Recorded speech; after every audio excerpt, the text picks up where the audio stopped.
subject is really a 360-degree thing. You know, it's much more than abductee, just contactee. It's a massive, massive field, and it affects every single element and aspect of being human and being on this planet. Make no mistake, there is a place for scepticism in our subject. It is healthy and necessary. James Randi, shown here, has done some commendable work in exposing fraudulent mediums and that sort of thing. But I'm afraid the trouble is that hardened sceptics have a nasty habit of throwing the baby out of the bathwater. They often go too far and dismiss anything and everything that does not conform with their cosy, textbook preconceptions. Admittedly, there might not be much in the way of hard, physical, material, smoking gun evidence for UFOs and alien abductions.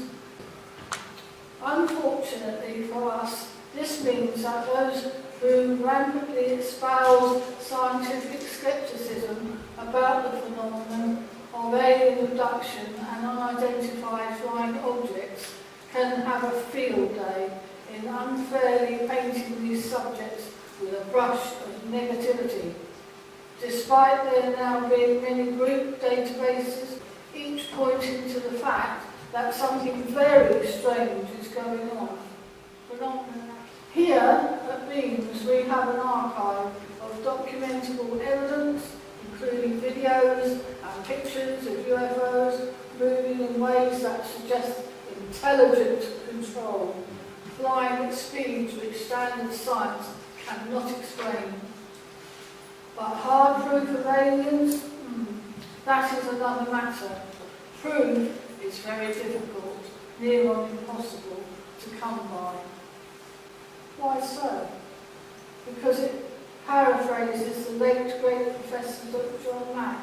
The UFO and alien phenomenon is extremely subtle in the sense that it manifests in the physical world but may derive from a source which by its very nature may never provide the kind of hard evidence that many crave, the alien ashtray, as it were.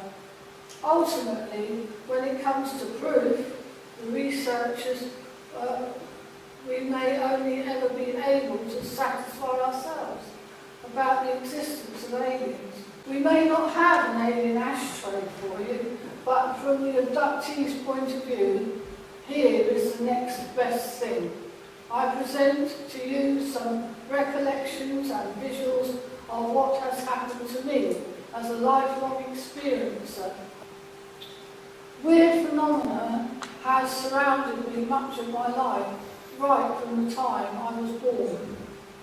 Even photos of my christening show strange phenomena from the fingertips of the lady on the far right, my godmother, taken in September 1946. This was recently examined by a photographer working for the Daily Mirror. This guy is a true professional. He concluded that the images were not the result of double exposures, chemical runs caused during processing. They are not tricks of the light or anything similar. Image 2. Note the cowled figure on the far left that is forming between my father and godmother. Note also where the baby's eyes are looking directly at the figure. Again, this image has been thoroughly examined and determined genuine. It's like its companion is completely unexplained in normal terms. Reptilian abduction 1950-51, Cove, Farnborough, Hampshire. This is where we live, at no more than half a mile from the air base there at Farnborough. This comes back in a crisis abduction in 1994. I had no memory of this until I got one flashback after another, down through a timeline. And here but then I didn't even realise it was me, because as it was being played back in like little pieces of sepia film, I'm just seeing this place, and this child is crawling in the long grass. It's in the field, and it sees something over there that she's not sure about. I'm thinking it's a little boy, and I'm looking at this film going on, and then suddenly the face comes up and the camera pans in on it, and it's my face. And suddenly this reptilian is there in front of me, grasped my arms tight. All I could say at that age, about 5, was it was like a tortoise. It dragged me across the field and under this, which had a door in it, and the door slid open. I was in there in a flash with this thing, and it was shut. These people, these beings, whatever they are, don't need any light. They can work absolutely fine in complete darkness. This thing was like a lift, and it went up, and then I found myself in a round chamber. Then I saw all these lights all the way around, which I can, as I say, probably different consoles, things of that nature with coloured lights, and little figures walking past them. Suddenly I'm stripped, thrown onto the surface. I don't know what it is, because it's completely dark. Then suddenly they've got this sharp instrument, and they're digging me from my toes and my feet and my legs. I was screaming, and then there's no more memory at all. Back in 2001, I've been on several times on Channel 5. We've had 2 Air Force men from Farnborough. They were interviewed on the airfield, and they were asked, they said that they had seen a disc in this time frame flying between 800 and 1,000 miles an hour across Farnborough. And then a few weeks later they saw it again, and it was flying between Farnborough and Farnham, again between 800 and 1,000 an hour. Bearing in mind, in those days, they hadn't even broken the sound barrier yet, so it was absolutely impossible for it to be anything of ours. Encounters with the dark clouds, strange beings from another reality, and so it wasn't until 1980 when it fully hit home to me about the full extent of these other worldly visitations. The time was about 7:30 p.m.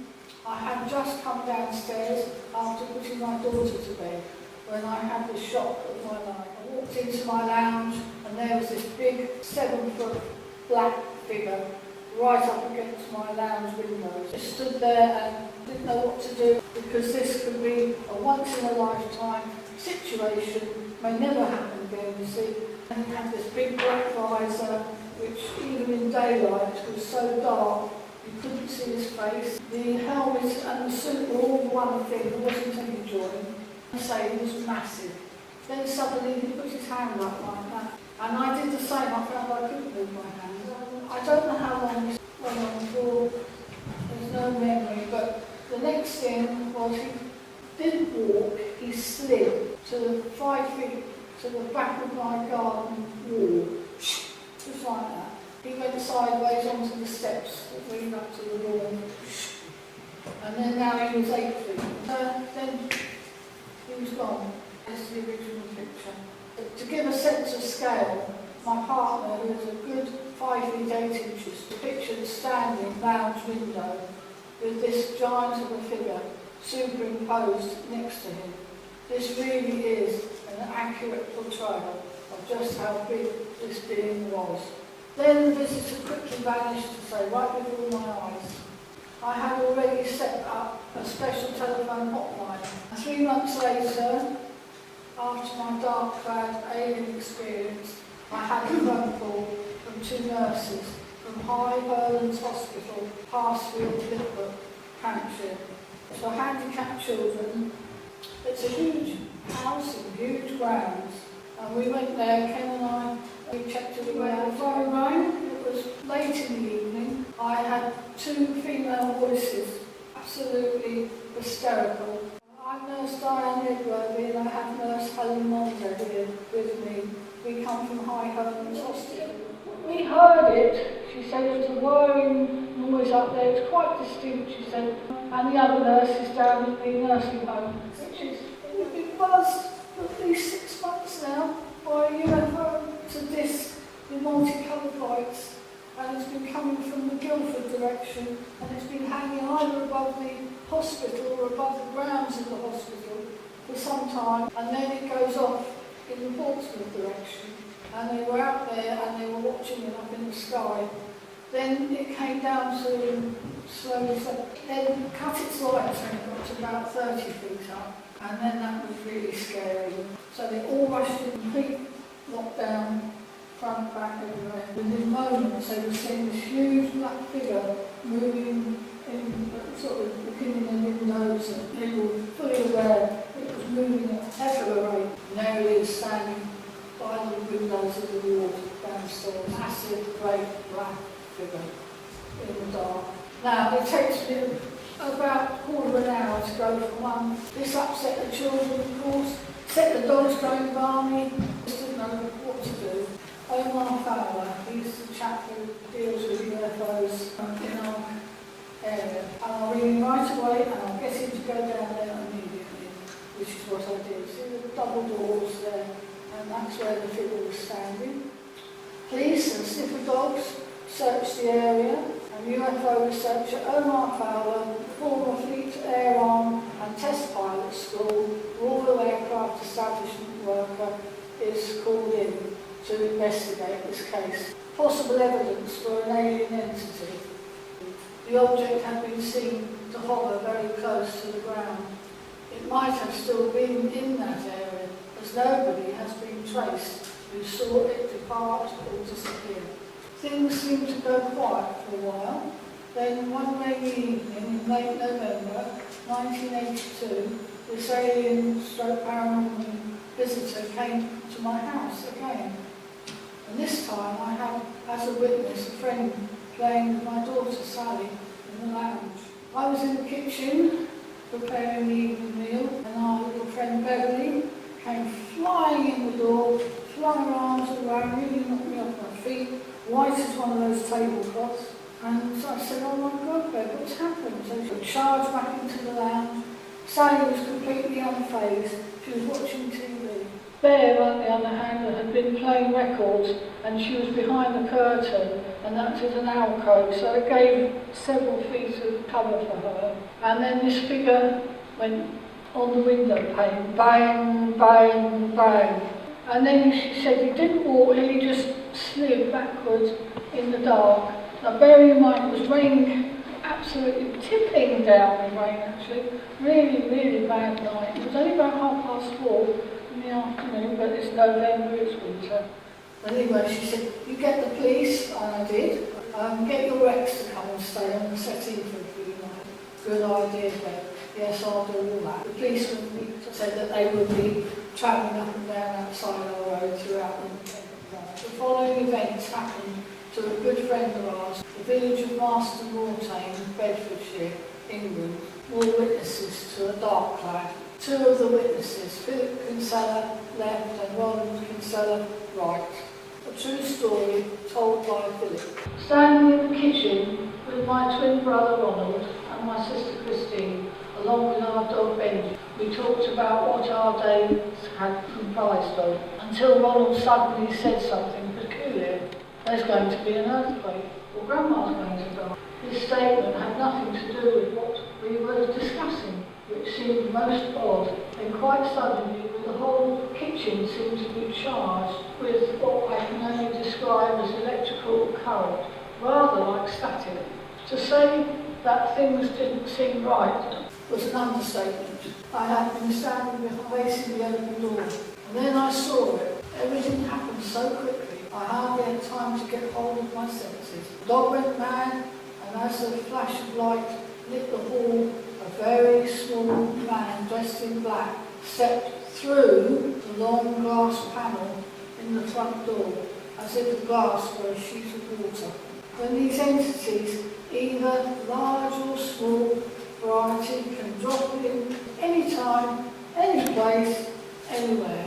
It darted into the downstairs study, then reappeared to our view and moved with such speed. It was about 3 feet tall, wearing what I assumed to be black shiny leather, and had some type of head covering, rather like an oversized motor. At this point it ran past some hot lights and blue. Although I could hear the sound of leaves rubbing across its uniform. As it ran, the little being made no noise whatsoever. It seemed as though it was floating, but firmly fixed to the ground at the same time. Immediately after, it disappeared up the hall stairs, and I reached behind me for a knife. My mind was set on this being an intruder. However, in spite of thorough search, I couldn't find any trace of the being. To my mind, this is a hypothesis which I have now come to accept. What we witnessed was the appearance of a grave, as these particular aliens are known.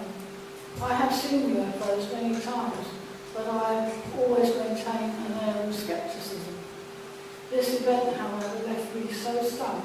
I contacted a well-known British ufologist years later, who was kind and sympathetic, but even though subsequent investigations of our house by trained personnel resulting from this call, nothing has ever been satisfactorily proved about what happened to us. Now I have decided to come out and tell people, why should I be ashamed of something happening to me that was both terrifying and beyond control? Philip Summer. The Marconi intrusion. This is Marconi, as it was. Major incident, Marconi. Space and Defence Systems Limited, Canby, Surrey, April 1974. It was the evening of the 3rd of April at about 8 p.m. and I was at my kitchen window, which overlooks the M3 motorway in the distance, when I suddenly saw two brilliant white, fairly large orbs flying from west to east, travelling together at about 150 feet above the road. Suddenly the right orb veered off over Farnborough, leaving the other one heading into the Canby airspace. The next day, everything seemed normal, standing there with other employees waiting for the Marconi coach to take us to work. But as soon as we got to the gates of our workplace, it was plain to see that something was very wrong. There were no security guards on duty. Coming down the steps, I noticed a big MOD limousine in the personnel department car park. On my way to the drawing office, I went across another small car park and in through the double doors of a building, an old Victorian house, which consisted of a number of laboratories downstairs and managing director and other top personnel located in the big bay windowed offices upstairs. When I went through the front door, a chain sign saying strictly no admittance beyond this point. I went through to my drawing office, inquired with the draftsman next to me whether something had happened. Things didn't seem quite right. He replied that he didn't know. I spotted that there were now two more big black MOD limousines. This was serious. The top brass visit, every section of the factory got a paint job, all floors were polished and passageways made spotless. So I could hear some very worried voices saying such things as, no way was so-and-so ever going to work at night after what had happened to this colleague, while another said no amount of money would make them do the graveyard shift. Being an electronic engineer draftsman took me everywhere throughout the whole complex. It was at this point things got very weird. I was now entering the prototype working section, which usually is a higher activity, only to find it was completely empty. All benches had been cleared of work and there were no engineers anywhere. I sat back to another recording, which once again read strictly no admittance beyond this point. This was the most sensitive area in the whole site, the top secret office section. Now things were narrowing down. Then suddenly I got the feeling, great fear, By the way of the back stairs, I got out of there quickly. The feeling was a kind of psychic overload. I got on with my work. I kept my ears open. And then one day, I heard a rumour that stood out above all others. I feel it was the security guards themselves who leaked out the truth, my story of what happened at Marconi. I have kept my silence for many years and abided by the Official Secrets Act. Now I can reveal what I know of the 3rd and 4th of April 1974. One of the security guards was doing his night shift around the site. On entering the upstairs section with his German Shepherd dog, he could see a moving blue light through the frosted glass of the top secret offices. Upon inspection, he found a 4-foot grey-type alien rifling through most sensitive space and defence work.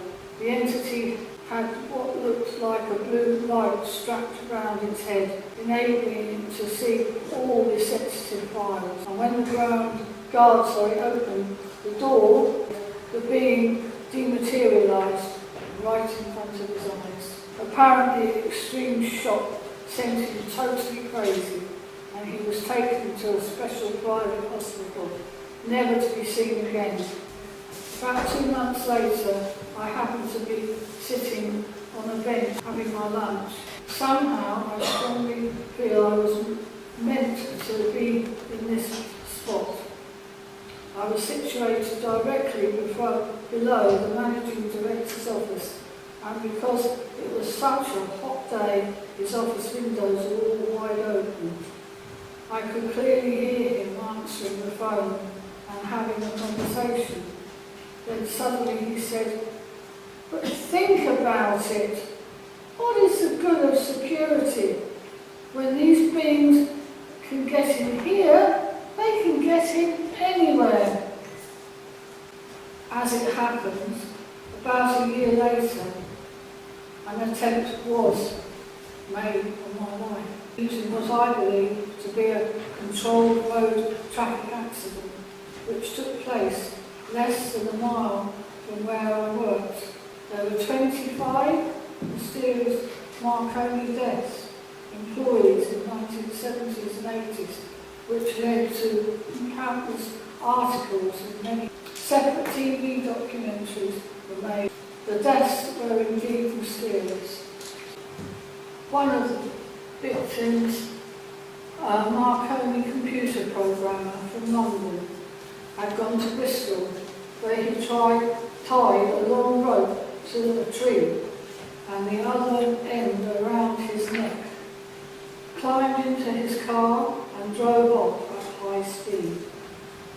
Less than 3 months earlier, another Marconi from London had travelled by car to Bristol, where he apparently jumped off the Clifton suspension bridge.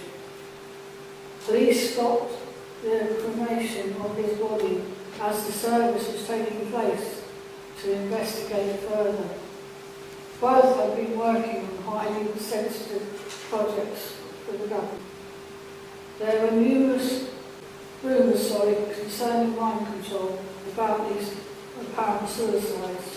For anyone wishing to research further, there are some important company names to conjure with in this whole enigma, some of which have not been previously considered, such as GEC, Ericsson, Motorola, Plessy, Semitech, and British Aerospace.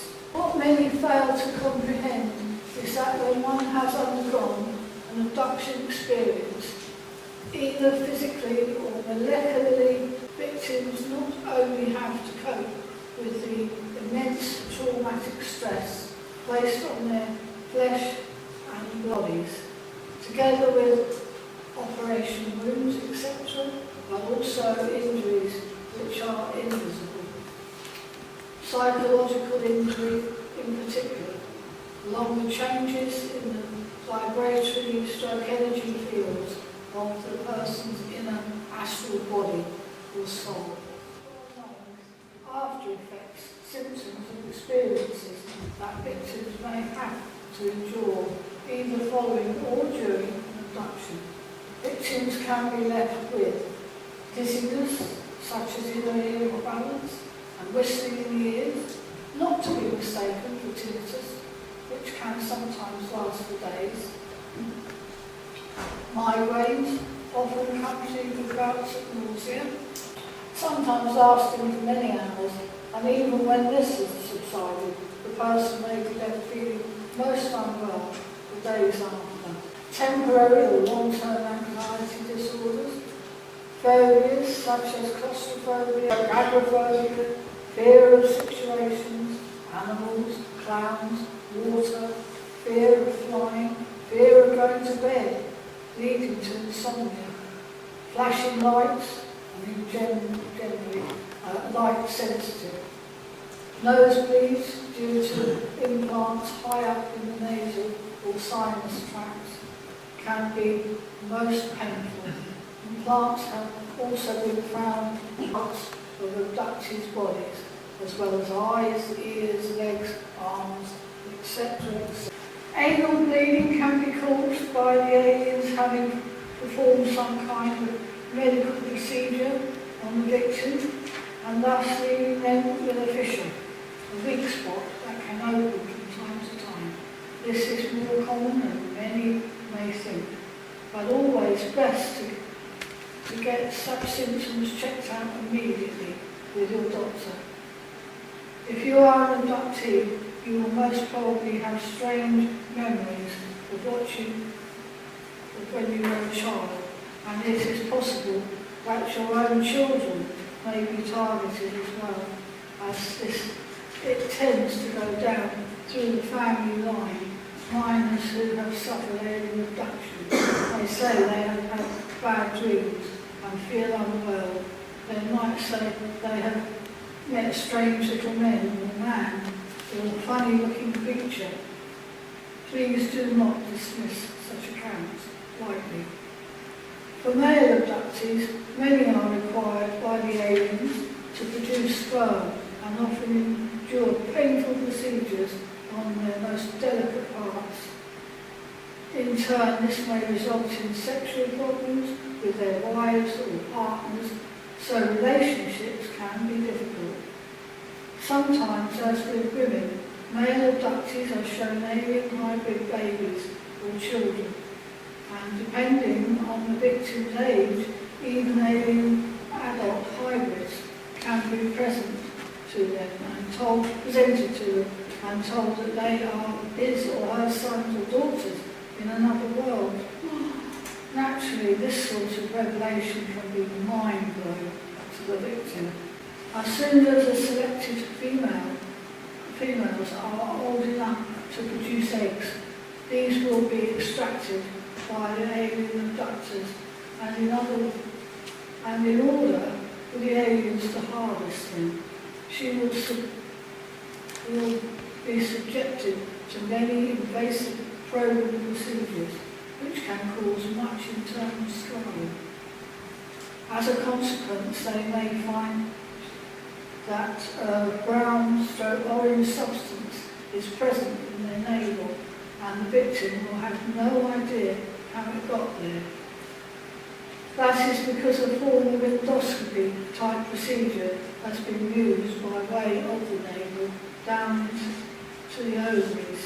Using the same or similar technique, alien/hybrid/human eggs are implanted back into the woman, and she will carry the embryo for sometimes only weeks, or even up to a few months, into the fetal stages, when another abduction takes place and the embryo/fetus is removed, leaving the woman with no baby and a suspected miscarriage.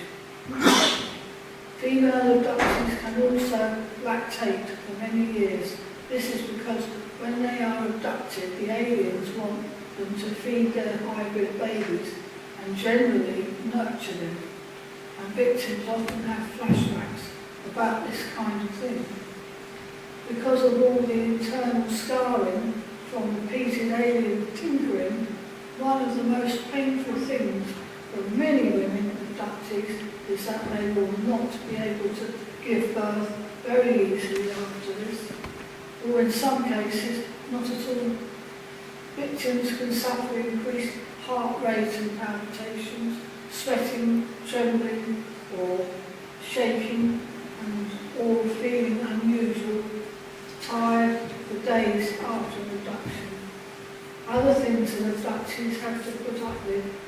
In many cases, victims can't wear wristwatches as they tend to stop for no apparent reason. Batteries drain them quickly. They get static shocks when they touch objects. They can cause electrical appliances and gadgets to fail frequently, which upon inspection may involve blown fuses. This is what the abductees who I have counselled have had to cope with as they try and get by the best they can. These victims have come from all walks of life, including housewives, one managing director, university graduates, a solicitor, and even a programme director for ITV. So much of society is oblivious to this very real situation.